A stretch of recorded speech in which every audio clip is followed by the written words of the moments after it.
Joining us in studio, the grandson of former Prime Minister and father of the nation, Vere Bird. Yes, he is joining us in studio. Vere Bird III of the Antigua-Barbuda True Labour Party.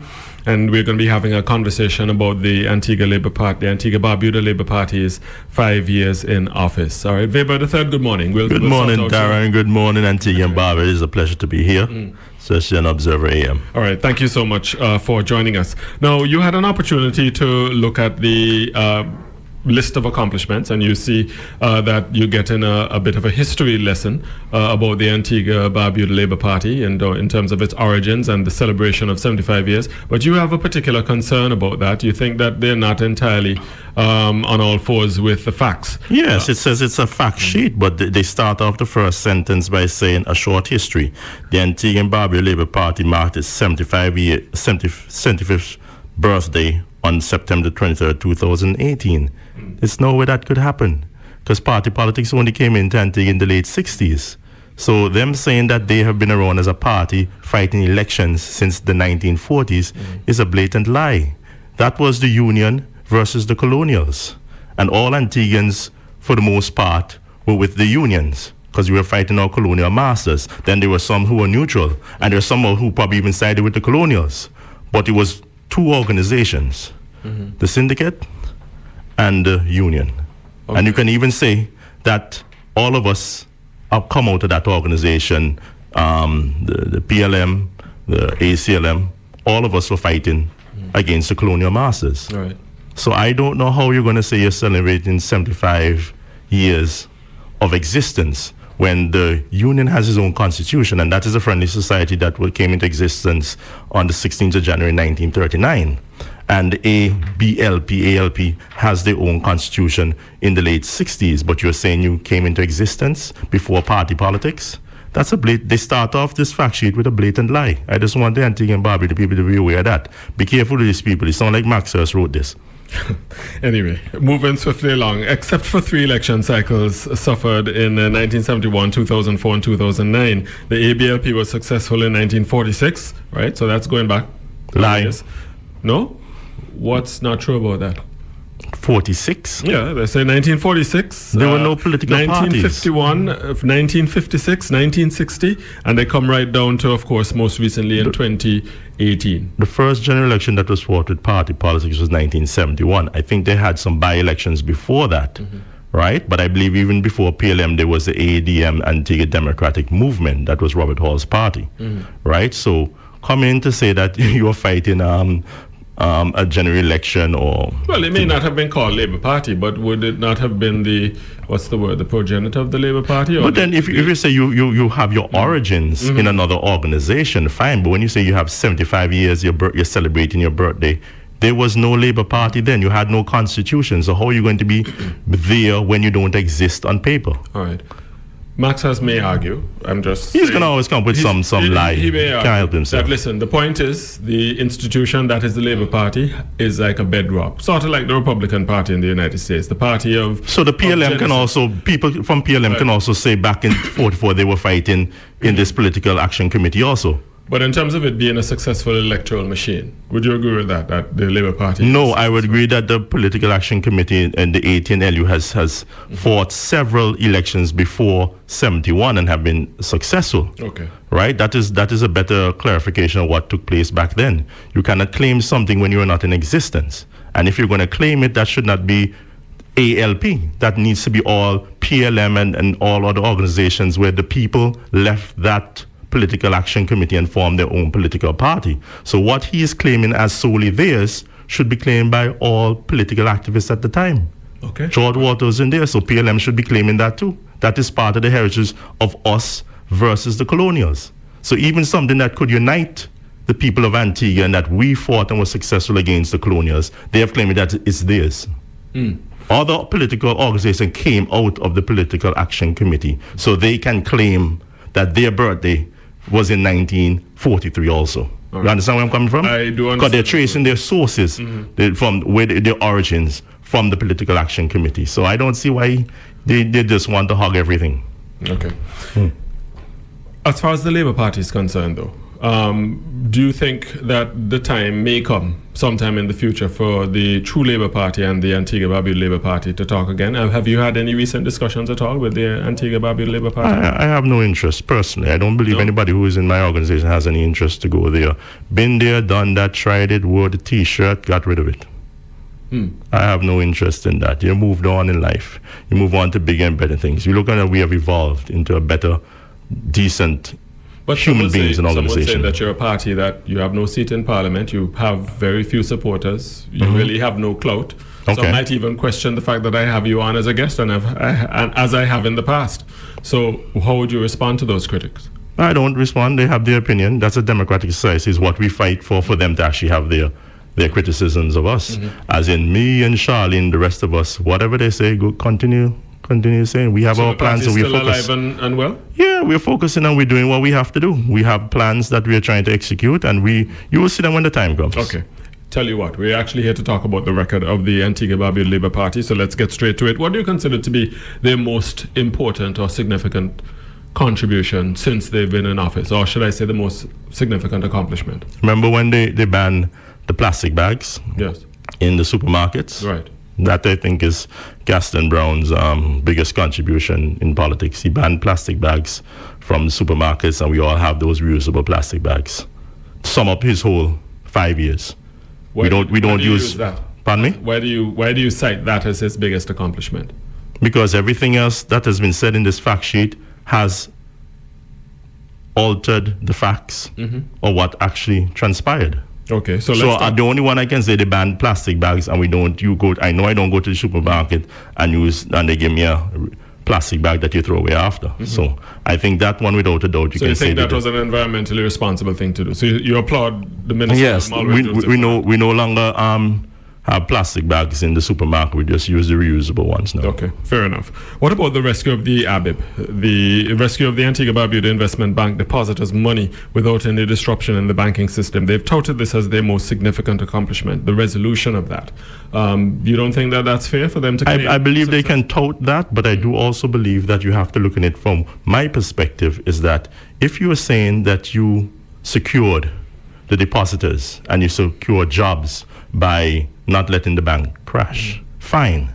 But then I think they dropped the ball in that the buck stops with the shareholders. The shareholders are the ones who are responsible for all that debt.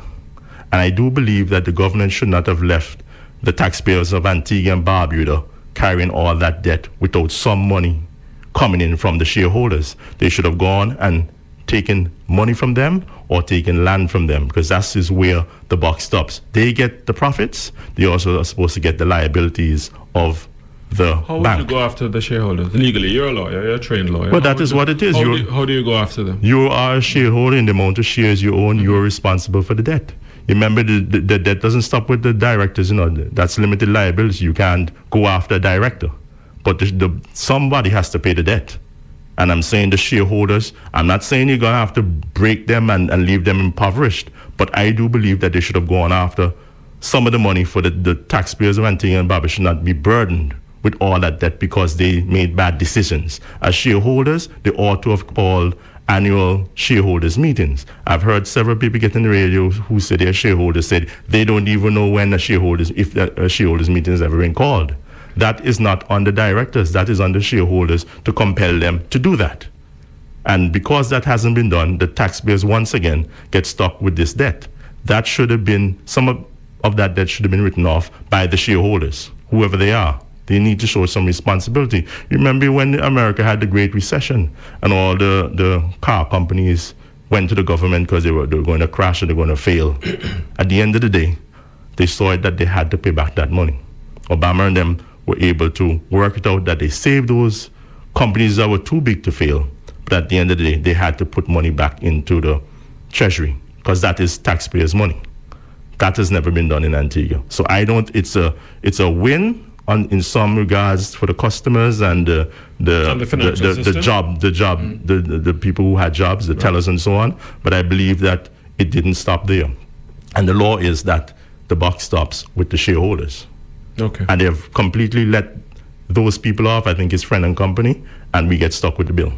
All right. So it's not a complete success. Point taken. What about the WEOC transaction, the purchase of the majority of shares in West Indies Oil Company, including the acquisition of 130 acres of prime real estate for $30 million, utilizing a bridging loan? They consider that to be their second most They paid $30 million for purchasing WEOC? I don't remember that being the reality. I remember they gave the Chinaman 100 and something passports, and they didn't exchange cash. They bartered our passport, our citizenship, like if it was a breadfruit you're buying down in the market. That's what they did. That is another section where I find is a blatant lie, because they did not give cash. They gave the Chinaman passports as a commodity to compensate him for whatever. Well, I haven't heard that specific allegation made, but as far as that transaction is concerned, they did access financing to purchase the shares from the Rappaport family for West Indies Oil Company, and the government still retains, and they get dividends from the acquisition in the oil they company. accessed our citizenship to pay for. Okay, so all right. So and you're referring to the Fancy Bridge principle, that we were discussing yesterday with Max Hurst. So there was some trade-off there, all right? That's there was a trade-off. But the government did inject money into this enterprise, no? I wouldn't be surprised they injected some, but you can see at the end of the day, if they're going to say that is such a success that they gave up 100 and something passports to this Chinaman to have this ownership in this company and keep it running smoothly, that at the end of the day, 2019, just a month ago, we hear that we have to have new passports with the chip in it. The reality is that somebody has our passport out there that they know shouldn't have it. And now they're telling all of us to go and get new passports so that they don't have to go and cancel that person's passport or make it public, or the media will be aware of who actually isn't supposed to have it. That they went and say, okay then, the easier thing is calling all the passports, and when he come, he's not going to get another passport with the chip. Okay. What are your thoughts on NAMCO? NAMCO? Yes. I don't really have any thoughts on NAMCO because I don't think it's touted as something that is supposed to be doing some good. I think that was a bailout for Friend and Company. That's another bailout. That's what it is, and it was saddled by the taxpayers again of Antigua and Barbuda. So you don't think NAMCO is a good thing?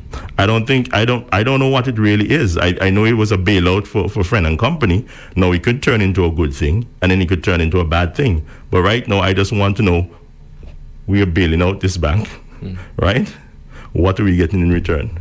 What bank are you referring to? We remember the bailout, the bank for the Brian Stewart Young. Oh, okay. Well, careful with the name calling on the show. No, it's the truth. Well, all right. Anyway. This is Observer Radio.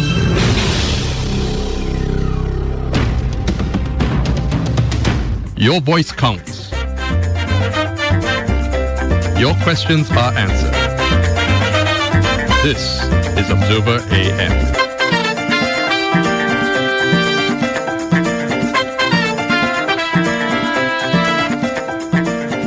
7:30 in Antigua and Barbuda. We're having a chat with Vere III from the Antigua-Barbuda True Labour Party. And just a little clarification there, at least some information coming to hand from someone who was involved in the Fancy Bridge Prime Minister, right?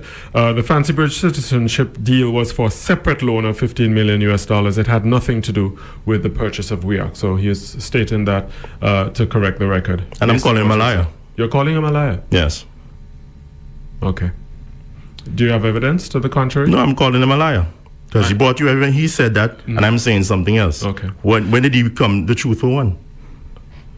All right. He hasn't brought any evidence, he just WhatsApped you. Well, I tell you what. We'll have that discussion another time because I don't want Observer Media to have a lawsuit. I'm leaving him as a liar. All right. Income tax. Yeah. Do you agree with the government's position on income tax? The Labour Party is philosophically opposed to the imposition of income tax. They've campaigned on it several times. They did it in 1970, whenever, before some of us were born. And they've done it 77. Yeah. Correct. And they've done it again here in this, certainly this current term. Do you consider that an accomplishment? Do you consider that a positive development? Well, the Antigua Labour Party, since our existence, we've always said the True Labour Party that we would also get rid of the income tax. I don't think it is necessary.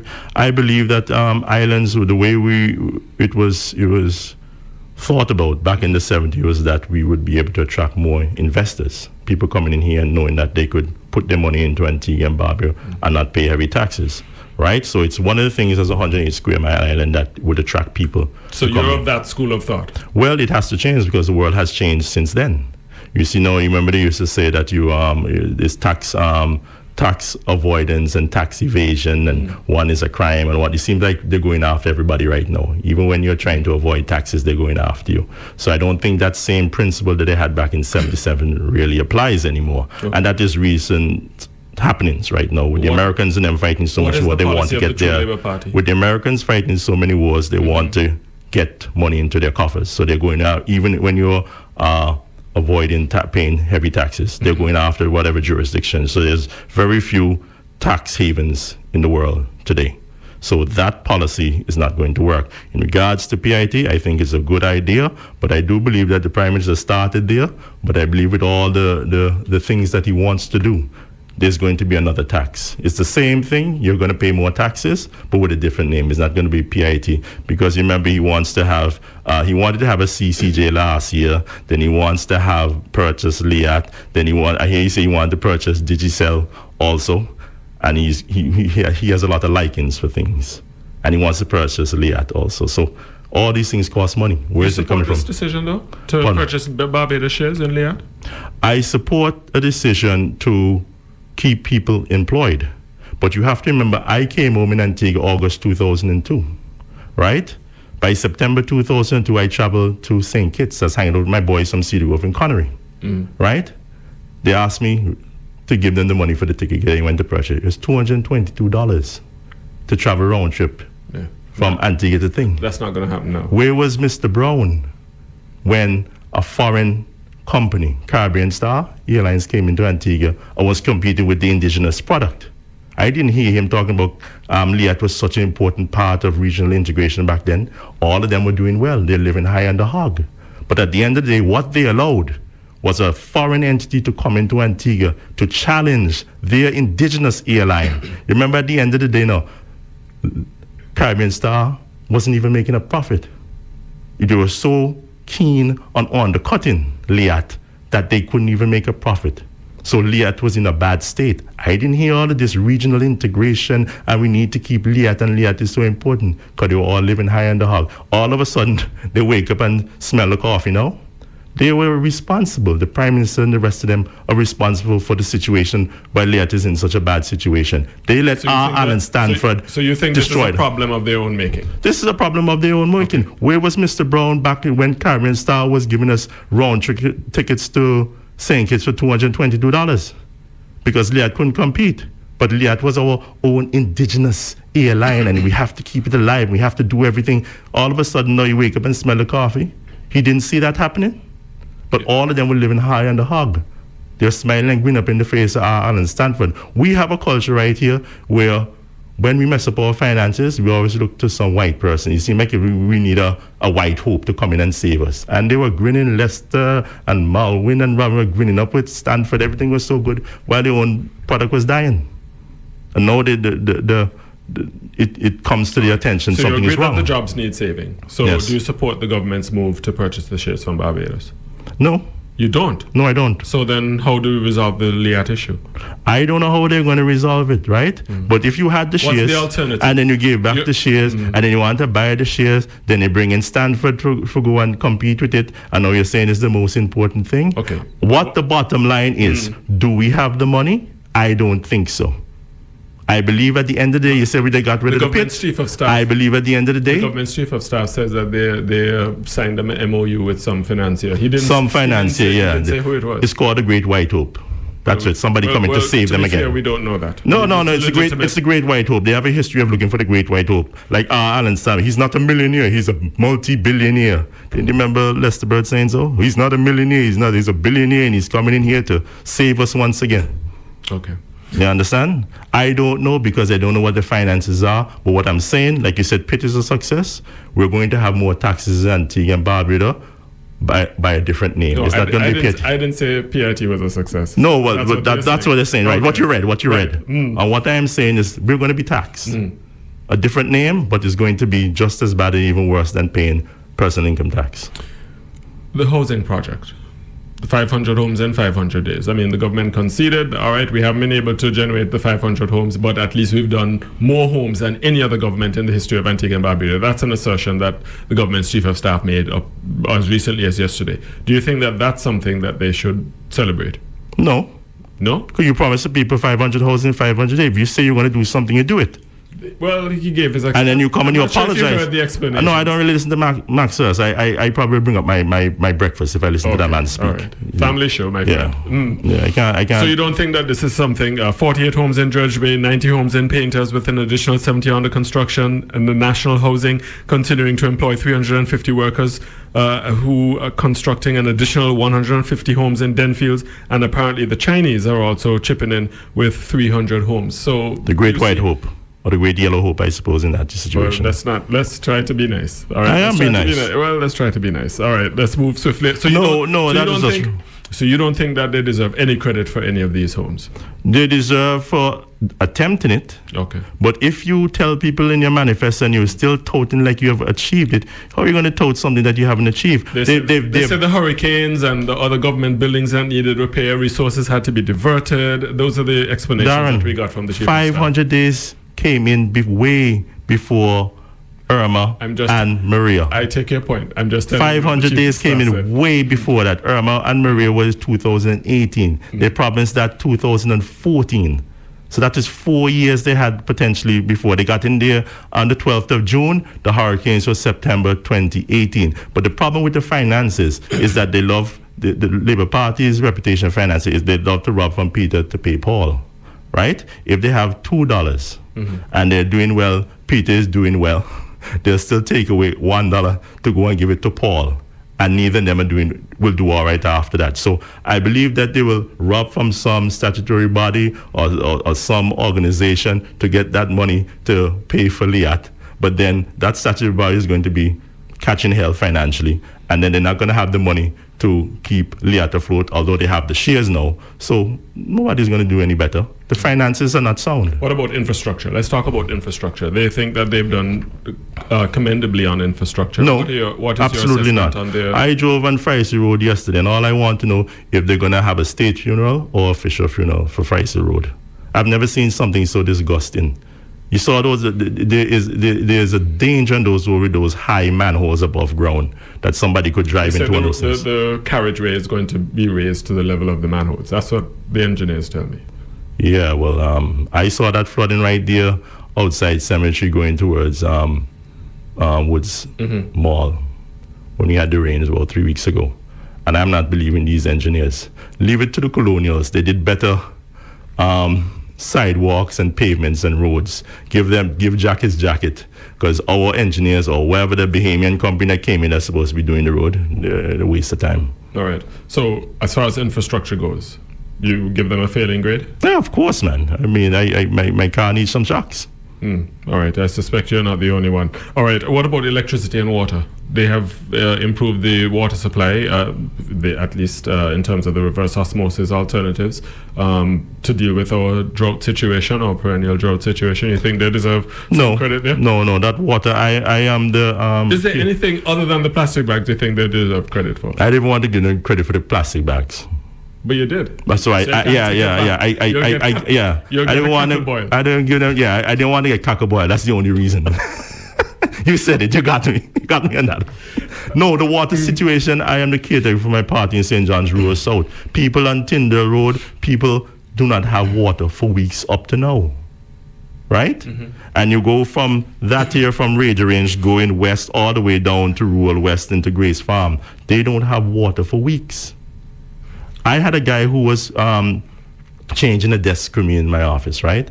And he was taking it out and putting it back on, assemble it. And he, I said, well, what happened to you? Jati, what's going on? Oh, water's on now. So I'll come back later because I want to put some clothes on the line, wash some clothes and put them on the line. So people actually in that constituency, when water is on, they will actually not go to work or come home early, leave work early so that they can take advantage of having water in their house. That is the reality. That is what I want Max Hurst and Gaston Brown to talk about. The reality, not the we have more water now than in the past. Because you're telling somebody in rural South, oh, there's more water running in the pipes, but it's not running in your pipes, so you're supposed to go to bed well at night. You can't wash your skin, and you have to throw a bucket over your back. That's nonsense. What do you think the government's priority should be for its remaining period in office? I believe personally that the Prime Minister is like a child in a candy shop. He wants to eat all the candy in one gulp. You need to take 3 or 4 areas that you have to excel at. What do you think those 4 areas should be? Well, I believe, first of all, it's not something physical, but it's something the way the leadership style. I believe that Antigua needs to be more socially cohesive. And I don't believe we're going to go anywhere because I believe they have practiced the policy of divide and rule. And if you don't have a cohesive society, all these projects and buying Liat and becoming the economic powerhouse, it's just talk. Okay. It's just talk. All right. So the 4 projects, can you think of 4? Well, quickly. What I would like to do, first of all, and what we have been saying, is that we wanted to start the legal marijuana industry. Well, they're working on that. It's late now. We said so in our 2014 manifesto. Everybody in the islands are doing that. Everybody in the world is doing that now. If you didn't get in there early, because it's only 108 square miles, we don't have the land mass to compete with Jamaica or 95% so then of that. What are they to do? Pardon me? So then what are they to do? They're doing something. At least they're trying to do something. No, they should have started. They should have started 5 years or too little. Too late. 108 square mile cannot produce. Okay, so let's go back to my question. What should they prioritize? Well, should they abandon marijuana? One of the things that I'm saying go ahead, but I'm saying it's not going to be as profitable as it could have been. Okay, so what's number 2? Well, one of the things that you laughed at us 5 years ago was when we said we wanted to create a light manufacturing industry. I don't know if I laughed at you, my friend. We talked about the toilet paper, we talked about the cleaning products, and you had it on your radio station as a big joke. Okay. Right? And you thought toilet paper was a joke. So light industry. But right now, they are going to do it right now, something that we came about 5 years ago. We have to go very soon. Yes. What's number 3?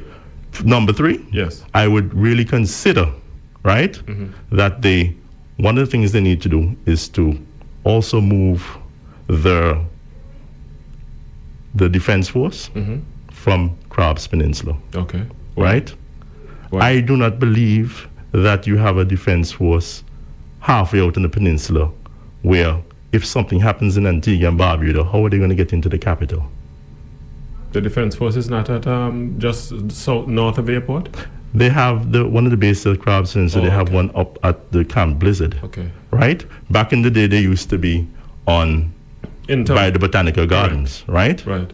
The situation. So that's number 3. The Defense Force relocated closer to the people. Yeah, I wanted to get into more detail. I know, but with we that don't one. have time. What's number 4? Well, I'm getting on number 3. I haven't even basically said. I'm so sorry, but the time, you know how Observer AM is. I wanted to get into what I was getting at with the Defense Force. I'll see if we can come back after. Yeah, there was a purpose for moving the Defense Force. But we got to move. We got to move because we have to accommodate the second morning edition of the Big Stories here on Observer Radio. Yeah. It's 2 minutes after 8 o'clock in Antigua and Barbuda. This is Observer AM. My name is Darren Matthew Ward. We're actually going to continue or conclude our discussion with Vere III. I think he, in all fairness, gave him an opportunity to make his final points and also to give the listeners some idea of what the True Labour Party is going to be doing certainly for this period and into the next general elections, because they're presenting themselves as an alternative government and the people of this country need to know what their plans are. Vere III? Yes, I'm still here. Some of the reaction that we got during the news break was, what is Vere III talking about, having the military brought back into town? I think that you may not have had an opportunity to develop the point, so we've extended that opportunity for you to develop the point, because I think I see where you're going with it. Yes. In terms of being able to utilize the military for civilian purposes. Right. I don't know if the Antigua is aware that the military doesn't only just fire guns. There's the Army Corps of Engineers, the civil side, right? When I said bring the military back in town. I don't know if we have a Corps of Engineers. No, I don't know what the term is, but they do have the civil side. I know these guys do exist with trainings other than just shooting rifles and dropping bombs. But what I was trying to emphasize is that we have command and control in the military. A lot of the things that happen in St. John's and so on with the Botanical Garden, I believe that the military, the civil engineers, could assist the government in making the Botanical Garden a better place. We also have that little park over in Ovals. I believe the civil engineers have a part to play in our society, because it's not just about defending our borders and preventing a coup or preventing an invasion, but they have these corps of engineers, which can play a part in our society. They have the command and control, and I believe that we should grow these divisions or these corps of engineers. We had a plan in our manifesto 2014 where we'll have volunteers from the schools, and they will sign up to join these organizations for 2 years, and it will be compulsory at some point in time. And the whole idea was that when I said the military in town, I'm talking about the civil engineers to help beautify this St. John's. Okay, so they can still fire their shots at the range up in Yeah, Cox. but as mentioned, you're talking about the civilian applications. Right. As I mentioned to you in World War II, it's only about 18% of the soldiers are on the front line. The rest 80% are the ones who are civil engineers. They're feeding the army, they're clothing the army, they're cleaning up after whatever battle, whatever. They need civil people to help the army. Do you know how many civil engineers we may have in our army? And that is why I said you grow the corps. Okay. And that is one of the things I believe the government has fallen down on. Okay. I believe it is an arm of the state that has not been utilized to benefit our society. Right? Okay. If you have the command and control in place already, why are you going to continue to pay people to do work where you have an organization that can manage these jobs? Beautify our park, beautify St. John's, especially the botanical gardens. That used to be a very beautiful botanical garden when I was a little boy. And I believe that, as I said, the government right now is robbing Peter to pay Paul. Right? If you have the army, which have these group of people with these skills, they're people who can help to design the park better, help to plant the beautiful fauna and flora. Let us utilize them, because we do not have the money to pay big bucks to do these jobs. And usually when the government pays people to do them, it ends up to be a complete mess.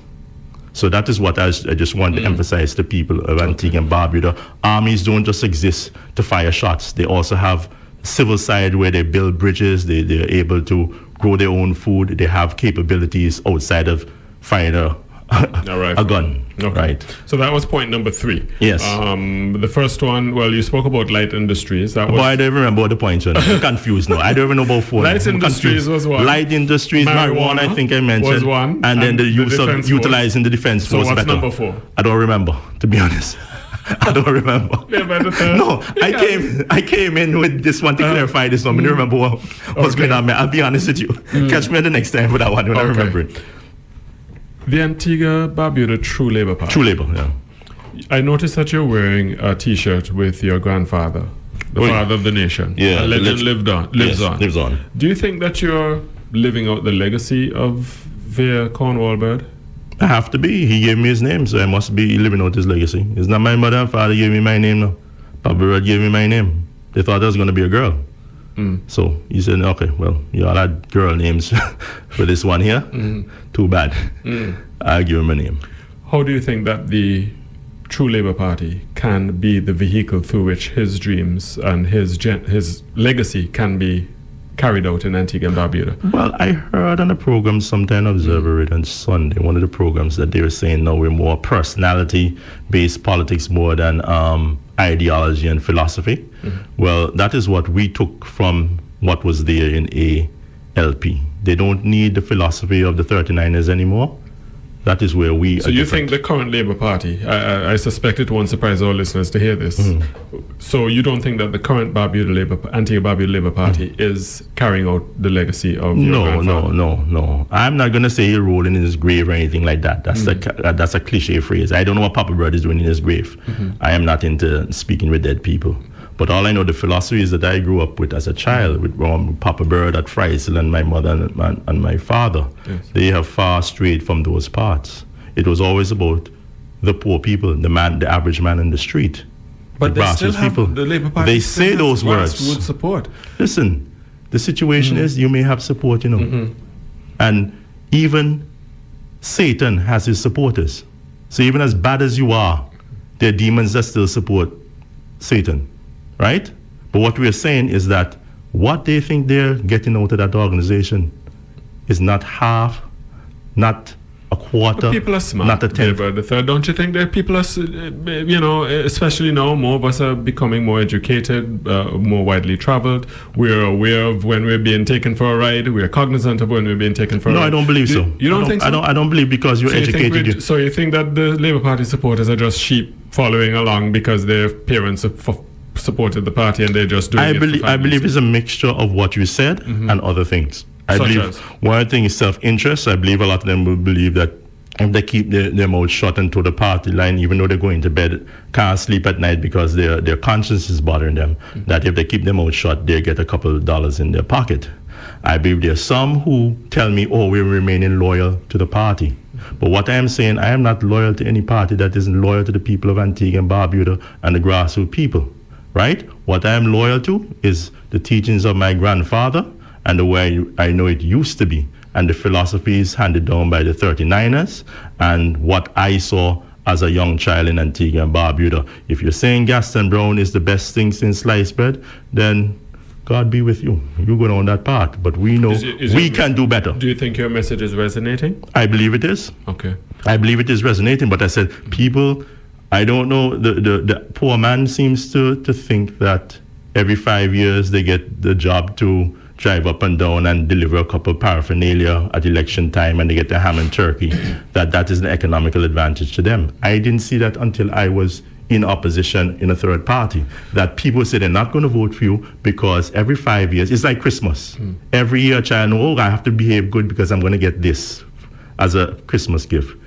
A lot of people who think that every 5 years they're getting ham and turkey and going to get a little money to put up paraphernalia and billboards. It's a reality. Many people believe that Gaston Brown will not be removed unless all the opposition forces come together. And I'm referring to the United Progressive Party, the DNA, True Labour, Green, whoever. Are you prepared to form an alliance with other opposition parties We've with always the sole said, objective? We have always said that. Okay. I don't believe it should be the sole objective. Okay. The sole objective has got to be the betterment of Antigua and Barbuda people, especially the grassroots people, which my grandfather and father fought for, and my mother too, which nobody knows as much as them. What would be your price? We have to go. I don't have any price. Just do good to the Antigua and Barbuda people. I am a lawyer, 18 years experience. I'll be all right, some way, somehow. I don't have to bend my principles to get a job or become an ambassador, and that sort of stuff doesn't impress me. Okay. What are your thoughts of the Prime Minister as a leader? As a leader, not a very good one. But I believe that he's able to play on people's weaknesses and keep Lester quiet by giving him all these honors and so on. Lester just up there with the nonsense that is going on and ruining the legacy of his father. He's just up in blue tucked with his tail between his legs, keeping quiet. In all fairness, your uncle is quite older. So. Older. My grandfather was even older, and he was still more active. Okay. All right. Okay. Tell you what, we'll leave the discussion Forget the Uncle Lester, man. Speak up and speak out about wrong. Vere the Third, thank you so much for joining us welcome. in studio. Thank you so much. All the Take best. good care. All right.